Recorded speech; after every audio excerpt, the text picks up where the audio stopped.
Hi UFC fans, and welcome today to another episode of Injury Report. This time it's not an injury report. This time we're going to talk about UFC 208, UFC Bronx. God, this was one of the cards that everybody thinks is not going to perform because there's not a lot of big names. Granted, there is Anderson Spital Silva in there. There are some perennial contenders in that, but everybody kind of had this lackadaisical attitude about the card, and boy, did it perform. I mean, it's not a super blockbuster like, UFC 100 or other big UFCs that were stacked, but this card was pretty decent. We had a scrap between Dustin Poirier with his new slick hair, Let's take a look at his new hair.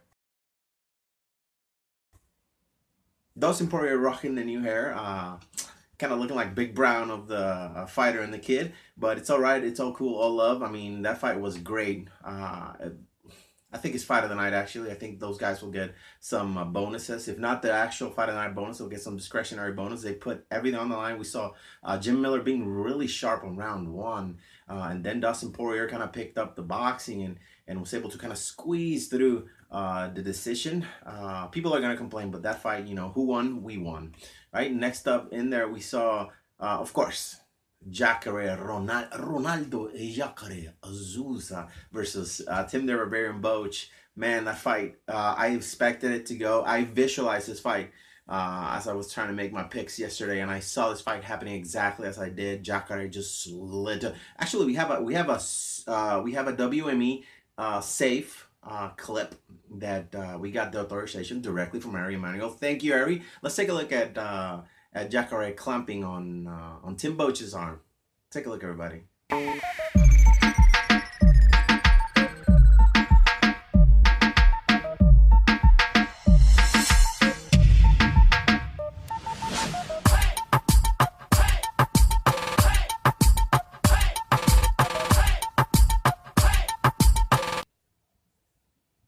You see, that was brutal.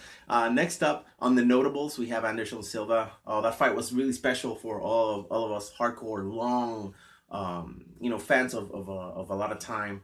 We really saw Anderson Silva in there enjoying the fight. It was kind of weird. When it's up to title contention, the majority of the times we see the fighters kind of get in this zone and be all super serious, and you can see that tension. Anderson Silva didn't have any tension at all. Also, what helped that was Derek Brunson was kind of caught in like deer caught in headlights, sort of, but that fight was great. I mean, a lot of technique. Anderson was so relaxed in there. So I think there's a word that describes that. It's outcome independent. He could have been knocked out, which I think he was close to in the first round when he got caught in the clinch, and Derek was kind of throwing those hooks. But also, I think that Derek, Derek's a big fan of Anderson Silva, like we all are, and Derek was being a little, you remember when Mirko Cro Cop fought Pat Barry? I think a little bit of that was going on, but seeing Anderson display all that emotion, I had a little sand that fell in my eye when I saw it happen. It was kind of weird. He was kind of crying, screaming. So I don't know. It was pretty weird.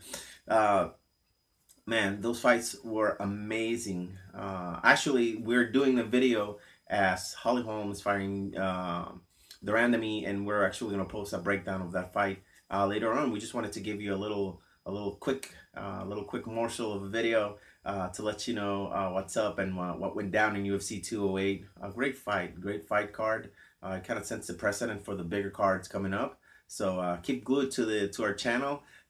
We got some crazy content coming up. I'm Dr. Jared Vazquez. I'm a ringside physician. I've worked with UFC Fight Pass, of course, King of the Cage. Shout out to the King of the Cage guy for hooking me up with giving me a lot of love with the King of the Cage wear and all that stuff. Shout out to you, guy, and keep watching the channel. We're gonna bring you some solid content directly from the doctor's mouth.